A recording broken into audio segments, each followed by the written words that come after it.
সরকার গঠনের পথে থালাপতি বিজয়ের আসন সংকট সমাধানে পাশে দাঁড়িয়েছে কংগ্রেস।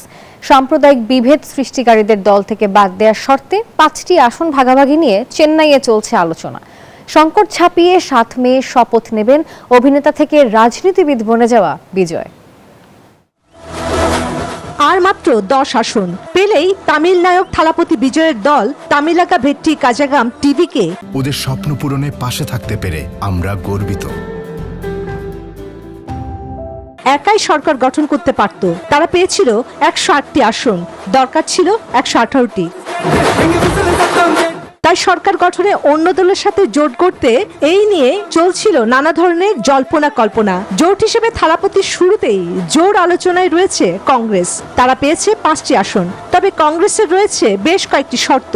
সেই শর্তের একটি হলো হটাতে হবে সংবিধান বিরোধী সাম্প্রদায়িক ভাবমূর্তি সম্পন্ন নেতাদের। বাকি আসন মীমাংসা হলে 7 মে চেন্নাইয়ের জওহরলাল নেহরু ইনডোর স্টেডিয়ামে হবে তার শপথ অনুষ্ঠান। অন্যদিকে মিত্রদের খোঁজে বিজয় যোগাযোগ রাখছেন ভিসিকে, সিপিআই এবং সিপিএম এর সঙ্গেও। এছাড়া বিজয়ের সঙ্গে গড়া জোটটি ভবিষ্যতে লোকসভা ও রাজ্যসভা নির্বাচনে একযোগে কাজ করবে বলে আশাবাদী কংগ্রেস।